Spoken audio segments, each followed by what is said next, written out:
Dobrý den, dámy a pánové, já se budu snažit říci stručně o nějaké praktické zkušenosti. Já teda teď nejsem starosta, ale místostarosta, protože dělám kromě toho na kraji. A nějaké zkušenosti z města obcí. Víte, já jsem před časem rozběhl takový systém, že se snažíme kolegům starostům, protože máme 6300 obcí v republice, tak říkat, co by mohli dělat v krajině a jak by mohli nějak tu naši krajinu zlepšit. Ono je to velice těžké, protože najednou musí vystoupit ze stereotypu a začít zasahovat do něčeho, co tady dlouze fungovalo, to znamená například do těch velkých lánů.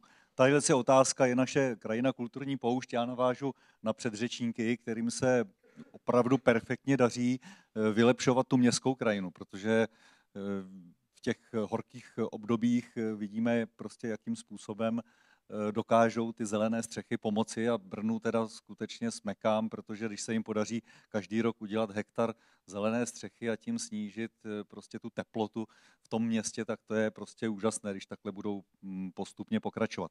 Ale teď se podívejme do krajiny.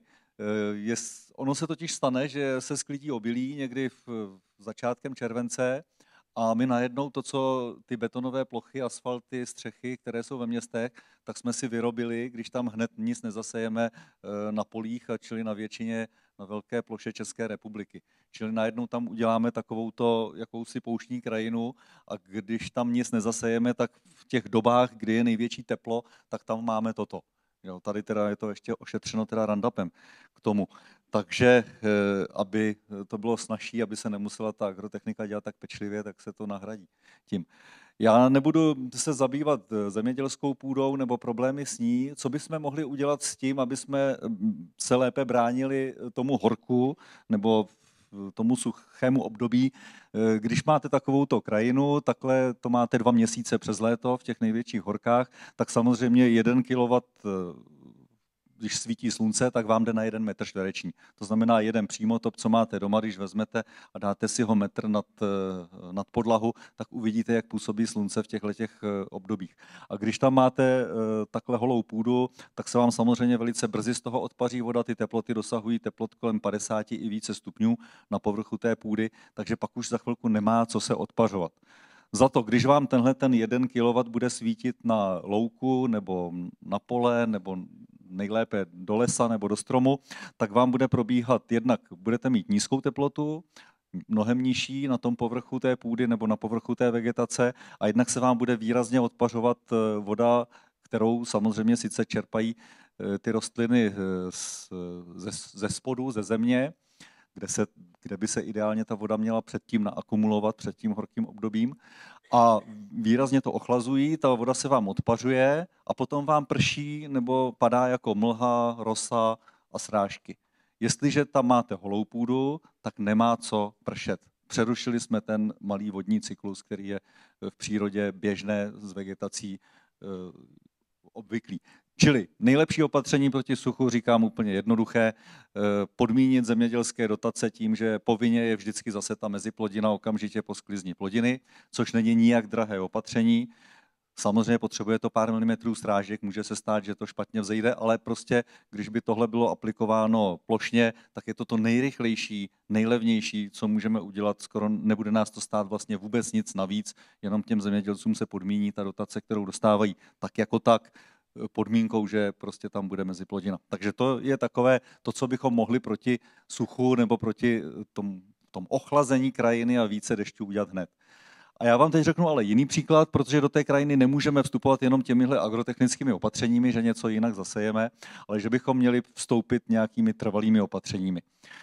Mám takové 2 návody pro obce, protože obce v tomhle mají obrovskou možnost. A vy, jestli každý z vás je občanem nějaké obce nebo města, takže zkuste tam působit, protože ono totiž obce dělají to, co chtějí občané nebo s čím přijdou, snáze se jim to prosazuje, když přijde nějaká iniciativa ze spoda. Takže to jim vždycky říkám, to pomůže tomu starostovi, aby něco takového prosadil. Co znamená ten návod? Obnovovat původní cesty. Já tady píšu, jakým způsobem obce přišly k majetkům, nebudu to zde teda rozšiřovat, ale víceméně každá obec, když si klikne do katastru a najde si tam LVčko obce, které má značku 10 001, tak se mu tam vybarví krásně obecní pozemky. Obecní pozemky vždycky byly ty nejméně úrodné v té oblasti, bývaly to potom obecní pastviny, kde mohl každý pást, pak se z nich třeba část zalesnila, ale zůstaly v majetku obce. Čili obce mohou nakládat s velkým množstvím svých pozemků, mohou říkat zemědělcům, jak na nich mají hospodařit. Takže obce mají velkou možnost. Kromě ale těch větších ploch, které tam někde vidíte jako pole, tak jsou tam takové ty modré čáry, to jsou cesty, původní cesty, které byly v majetku obce. Tady v tom případě vidíte, že to zelené máte louky, to bílé jsou pole a že některé ty modré čáry jdou i přes ty pole. To jsou ty původní cesty, které zůstaly v majetku obcí do dneška. A já bych rád, aby obce tyto cesty využily k tomu, že je v první fázi třeba zatravní, v další fázi tam vysadí třeba jedno alej, nebo tam vysází keře a stane se to takovým základem kostry ekologické stability krajiny. Proč zrovna ty staré cesty? Protože oni jsou totiž naprosto geniálně umístěni v té krajině. Ty lidé ty cesty postupně vyšlapali a protože chodili pěšky nebo měli nějaký dobyčí potah, tak se snažili, aby ty cesty nevedly z kopce do kopce, ale pokud možno po vrstevnici. Takže tyto cesty, které vedou po vrstevnici a dneska přetínají ty velké lány zorané půdy, tak jsou naprosto ideální pro rozdělení těchto lánů. Pro přirozené rozdělení, které vzniklo kdysi před mnoha staletíma a někdy v 19. století bylo zakresleno do map, do katastru nemovitostí. Takže vyzýváme obce, každá zkuste zatravnit jednu nebo dvě cesty. Tím uděláte pro tu novou kostru krajiny obrovské opatření. Tadyhle se vám ukážu příklad, tadyhle to je krajina, původní stav, fotka z katastru, tohleto pole plus to zelené, tam už teda rostlo obilí, mělo asi 110 hektarů a původně přes to pole vedly i ty obecní cesty.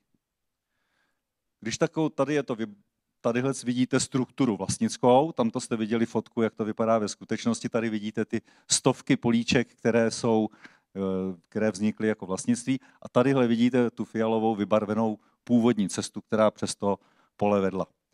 Tu cestu jsme zrealizovali, tamhle v té části řepky, jak vidíte, tak už je vidět. Zrealizovali jsme ty cesty dvě vlastně v rozsahu asi nějakých 6-7 kilometrů přes ty původní lány.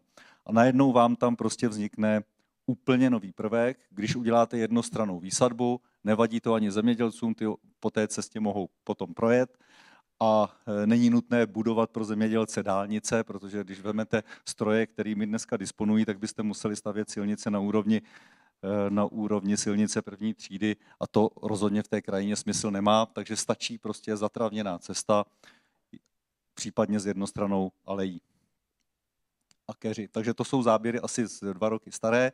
Když se na to podíváme na mapě, tak tady už vlastně vidíte, a to tady v tomhle poli, jak je tady jedna cesta a na druhé straně vede druhá cesta, která zase přetíná ty lány, které mají některé kolem 30 hektarů, některé 40, tohleto pole mělo původně 100. Takže to je první návod, který obcím říkám. Druhý návod je, když obec dělá pozemkovou úpravu. Pozemková úprava, asi víte, tak je věc, že se vezmou, že stát jí platí, v tom katastru se vezmou veškeré pozemky vlastníků a dají se do větších lánů. Už mám jenom 2 minuty, ano, takže já to zrychlím. Než obec začne dělat pozemkovou úpravu, měla by si uvědomit, co chce, protože je tím rozhodujícím. Měla by obec chtít, aby ta vodní krajina, čili potoky, nejrůznější strouhy, toto je tam v tomhletom případě zeleně, tak aby byly pak ve vlastnictví obce. To je první důležitá věc. A další věcí je, že by ta obec měla chtít, aby alespoň ty cesty, které si tam nechá nově vytýčit v té krajině, byly logické. Tadyhle je příklad, tady v tom katastru jsme dělali pozemkovou úpravu, tyhle ty jednotlivé lány jsou kolem 60 hektarů. Původně takovéhle pole vypadalo takto, ještě začátkem 60. let. K tomuhle se určitě dneska už nevrátíme. A v tom katastru se dělala pozemková úprava, že se tyhle malá políčka, která jste tam kdysi viděli, sloučily do větších lánů.